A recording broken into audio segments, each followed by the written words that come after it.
Wolven Weaver says, since Mario was released, I've seen a ton of articles trying to dismiss the future video game films. Do you think someone is trying to use access media to push the industry away from video game adaptations? I think that's a good question to lead us into the box office. What do you say? Yeah, that sounds like a plan. Let's do it, because we have the box office numbers, and we have a few new movies. We have Renfield, as we talk about, but the big news here is Super Mario's second week.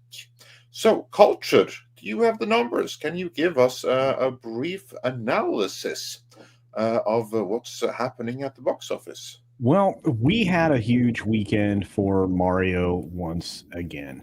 The numbers came out today, or well, actually yesterday, and you're looking at 87 million domestic on the second weekend for Super Mario Brothers. That's rather impressive. It hit a nearly $700 million globally over the course of the weekend, just shy of, I think it's sitting at $680 million currently. It became the largest animated opening and the actual largest second weekend for an animated film, which it actually displaced Frozen 2.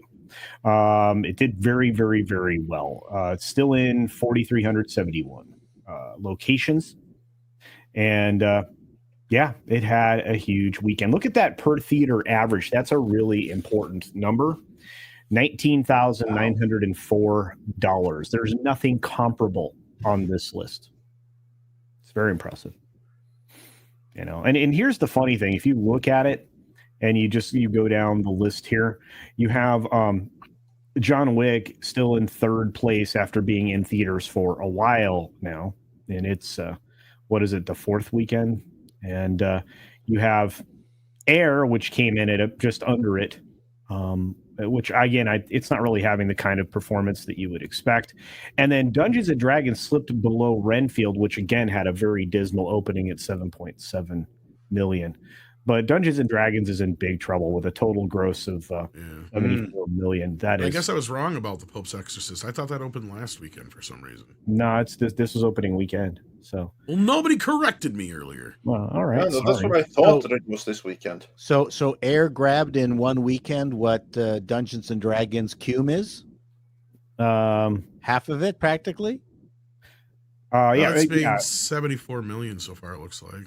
Yeah, that's its total Cume? That's what it says, total gross, yeah. Oh, boy. Oh, that's U.S. That's just domestic. Let's see what's done all together. Yeah. But, and again, let's be fair. Air may be in 3,500 theaters domestically, but, it's not going to perform great in the box office because it's going to get pulled off and put on Prime in the next week, 2 weeks, something like that. Altogether worldwide, Dungeons & Dragons has only done 157 million. Oh. What's John Wick worldwide? John Wick? 160 million in the U.S., or they include Canada? That seems low. It does include Canada. Yeah, but it seems 349 million globally. Yeah, I would have thought it was going to do better. No, I anticipated Dungeons & Dragons flopping. No, I'm talking about John Wick. I thought it would go over. Yeah, John Wick.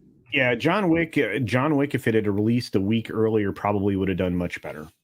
But again, it's still hanging in there. It's not having precipitous falling off at each successive week. It's at least. Well, I think the thing that stands out most here is Super Mario's only had a 41% drop, which is a rarity for a lot of films. There's nothing first weekend. Yeah, nothing like that really. I mean, the last time we were talking about like the small drop off was Top Gun Maverick, where it was just like incrementally falling off. So this is going to indicate it's got long legs. In fact, I think everybody's probably reading it that way. Like I said, that per theater average number is huge. Yeah, and if you think about it too, internationally, the fall off was very, very low. It's only 28% in the international markets.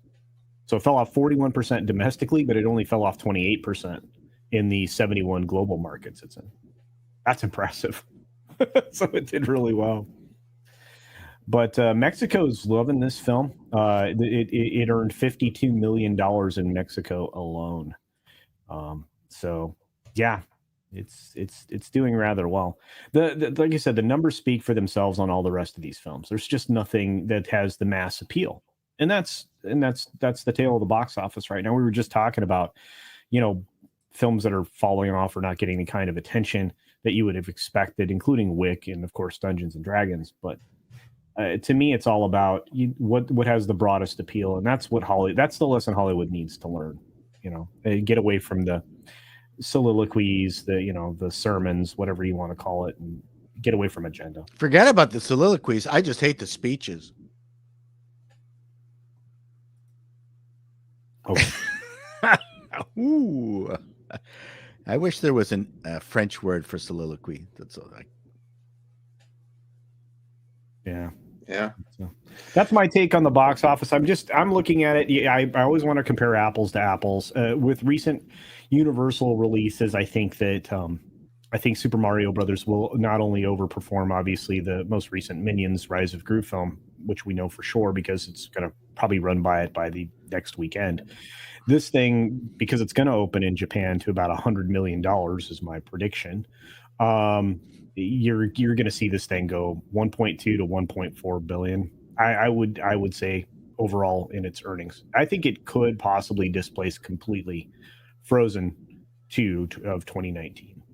I see an update on Twitter here. Okay. It's not yet confirmed, so I don't know who this, where it's coming from or anything. But according to Theme Park Wizard, who replied to WDW Pro on Twitter, the Monday actuals. So the Sunday actuals. The actuals are up. Yeah, right. the drop for Super Mario is not 41% as it says there. That's the estimate, but 36%. Holy crap, that's a big difference. Yeah, that's substantial. I mean, that's an additional. If that is true, yeah, that is incredible. Yeah. Oh wow. Makes yeah. you wonder how much the other numbers are going to shift then. Yep, and it looks like it actually earned more revenue as well. 92 million.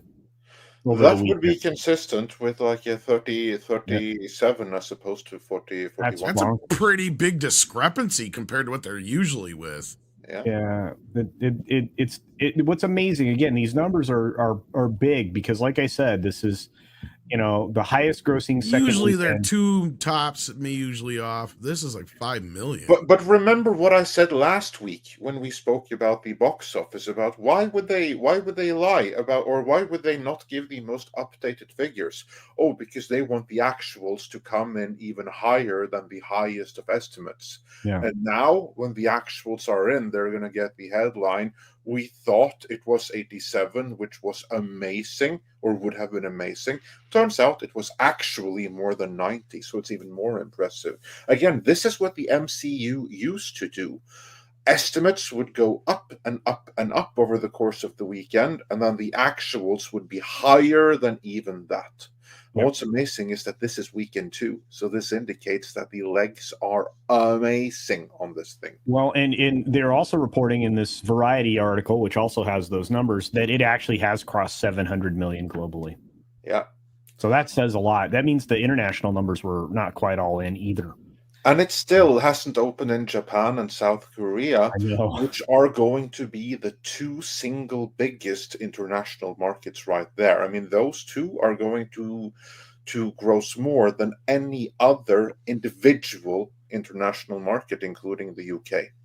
I don't understand what Japan would have any interest in Super Mario Brothers. Yeah, it's a mystery. None whatsoever. None. But, yeah. I don't even think they've ever heard of a Super Mario Brothers. No, and Nintendo, isn't that like a Yugoslavian company or something? Yeah, it's something like that. And why would those? You're wrong. It's Russian. Yeah. And why would the Japanese be interested in something the Russian Yugoslavians made of a bunch of plumbers from New York? Yeah. I completely agree with you. Yeah. Yeah, until you see Mario in the actual Russian language, you don't know what you're missing. That's right. It's Mikhail and Laszlo in the original form. And then Nintendo stole it. That's a. I would In love Russia, to see, Nintendo plays you. I would love to see Mr. Chato do like a reconstruction of the original Mario and Luigi. That'd be something. Oh, those Vidania. Yeah. Welcome. Luigi, we are needing some bread. Yeah, like I said, I mean, this is rather surprising. And again, I like it when the trades have to eat crow. I mean, yeah. And I've enjoyed your guys' little spin on the characters. That was nice. Yeah. But let's Large move hairless on. bear is trying to take over our country. Let's move on with a couple more super chats, and then we'll get into the celebration of Mr. Chato, both birthday and YouTube success. Oh, you're embarrassing me.